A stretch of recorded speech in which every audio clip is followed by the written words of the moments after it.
Hello students, देखते हैं enzyme उत्प्रेरण के अभिलक्षण। एंजाइम उत्प्रेरण के कौन कौन से लक्षण हैं इसके बारे में आज हम लोग पढ़ेंगे।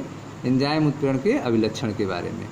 एंजाइम उत्प्रेरण दक्षता एवं उच्च कोटि की विशिष्टता में अनूठा है। एंजाइम उत्प्रेरण जो है वह दक्षता एवं उच्च कोटि की विशिष्टता में अनूठा है। एंजाइम उत्प्रेरण के द्वारा निम्न अभिलक्षण दर्शाए जाते हैं। ठीक है, तो एंजाइम उत्प्रेरण में जो है वह दक्षता एवं उच्च कोटि की विशिष्टता में अनूठा है। इसकी दक्षता भी एक उच्च कोटि की है और इसकी विशिष्टता भी क्या है, उच्च कोटि की है। ठीक है, इसके कौन कौन से लक्षण हैं उसको हम लोग देखते हैं। जैसे पहला है सर्वोत्तम दक्षता। एंजाइम उत्प्रेरण में क्या पाया जाता है, सर्वोत्तम दक्षता पाया जाता है।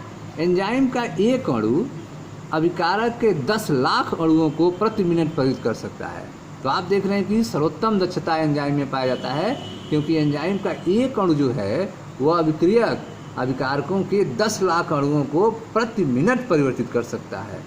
ठीक है, इसकी दक्षता आप देख रहे हैं काफ़ी हाई होती है। सेकंड देखें, उच्च विशिष्ट प्रकृति। प्रत्येक एंजाइम की विशिष्टता किसी एक अभिक्रिया के लिए होती है। ठीक है, तो आप देख रहे हैं कि एंजाइम की क्या होती है, विशिष्टता होती है, स्पेसिसिटी होती है, जिसमें वह एंजाइम किसी एक ही अभिक्रिया के लिए वर्क करता है, वह एंजाइम दूसरे अभिक्रिया के लिए वर्क नहीं करता है। प्रत्येक एंजाइम की विशिष्टता किसी एक अभिक्रिया के लिए होती है, अर्थात एक उत्प्रेरक एक से अधिक अभिक्रियाओं को उत्प्रेरित नहीं कर सकता है। उदाहरण देखें, एंजाइम यूरिएज केवल यूरिया के जल अपघटन को उत्प्रेरित करता है, यह किसी अन्य अमाइड के जल अपघटन को उत्प्रेरित नहीं करता है। ठीक है, तो आप देख रहे हैं कि एंजाइम्स के पास क्या होती है, उच्च विशिष्ट प्रकृति होती है। वह जो है केवल जिस अभिक्रिया में वह उत्प्रेरक का काम करेगा वह उसी अभिक्रिया में उत्प्रेरक का काम करेगा, दूसरे अभिक्रियाओं में उत्प्रेरक का काम नहीं करता है, अर्थात उसमें उच्च विशिष्ट प्रकृति पाई जाती है। तीसरा आप देखें, इष्टतम ताप ऑप्टिमम टेम्परेचर पर सर्वाधिक सक्रिय।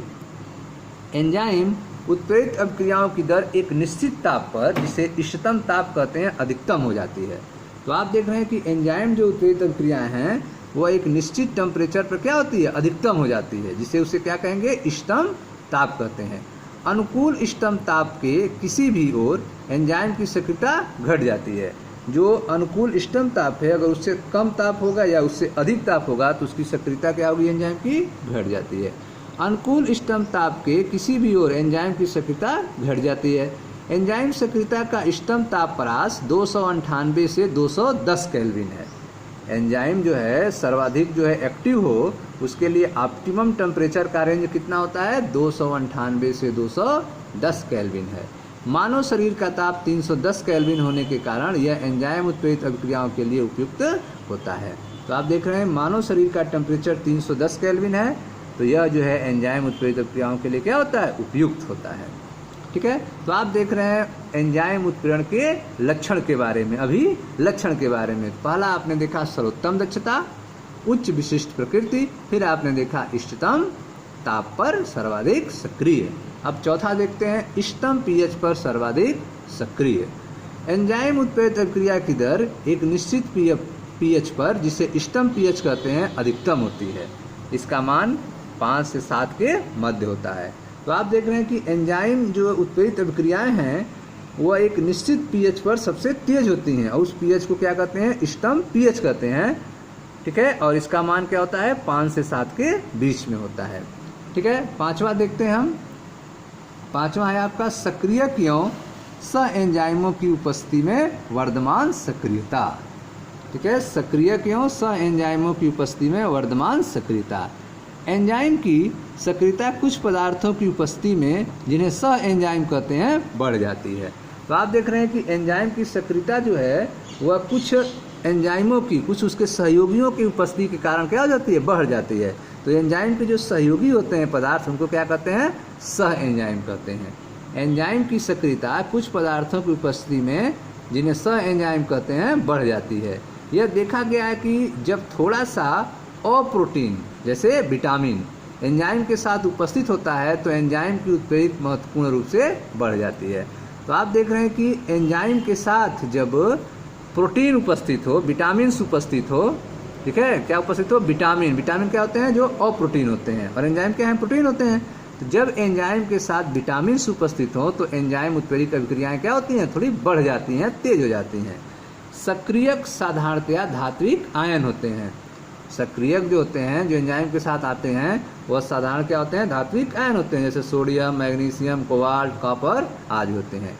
ये धात्विक आयन एंजाइम अणुओं से दुर्बल रूप से आबंधित होने पर उत्प्रेरक सक्रियता बढ़ा देते हैं। ये जो धात्विक आयन है, यह एंजाइम अणुओं से दुर्बल रूप से जुड़ जाते हैं और उसकी सक्रियता को बढ़ा देते हैं। एमिलेज सोडियम क्लोराइड की उपस्थिति में, अर्थात सोडियम आयन की उपस्थिति में उत्प्रेरकी रूप से बहुत सक्रिय हो जाता है।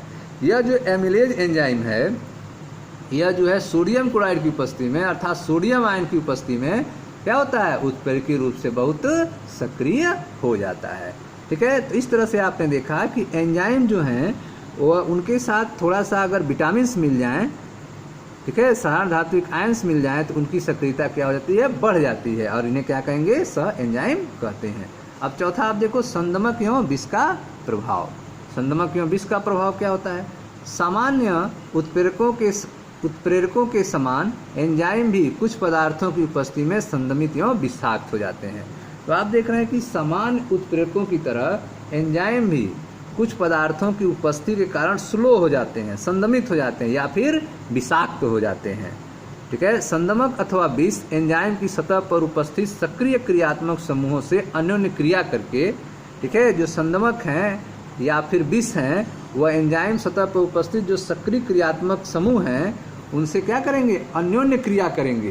ठीक है, अन्योन्य क्रिया करके एंजाइम की, ठीक है, अन्योन्य क्रिया करके एंजाइम की उत्प्रेरकी सक्रियता को प्रायः कम या पूरी तरह समाप्त कर देते हैं।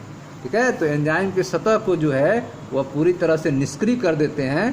ठीक है, तो उत्प्रेरक की सक्रियता प्रायः कम कर देते हैं या पूरी तरह समाप्त कर देते हैं। शरीर में कई औषधि का प्रयोग, ठीक है, शरीर में कई औषधियों का प्रयोग उनके एंजाइम को संदमित करने के गुण से संबंधित होता है। शरीर में कई औषधियों का प्रयोग जो है एंजाइम को संदमित करने के गुण से संबंधित होता है।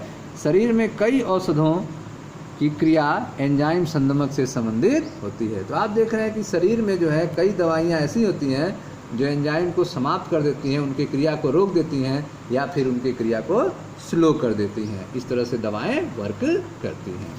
ठीक है, तो आपने देखा एंजाइम उत्प्रेरण के अभिलक्षण के बारे में। एंजाइम उत्प्रेरण के अभिलक्षण के बारे में आप पढ़ रहे थे, जिसमें आपने देखा पहला सर्वोत्तम दक्षता, उच्च विशिष्ट प्रकृति, इष्टतम ताप, इष्टतम पीएच पर सर्वाधिक सक्रियक एवं सह एंजाइमों की उपस्थिति में वर्धमान सक्रियता, फिर आपने देखा संदमक एवं विष का प्रभाव। ठीक है स्टूडेंट्स, मिलते हैं नेक्स्ट वीडियो में, जिसमें आपको बताएंगे हम एंजाइम उत्प्रेरण की क्रिया विधि के बारे में। एंजाइम उत्प्रेरण की क्रिया विधि कैसे होती है इसके बारे में समझेंगे। Thank you students.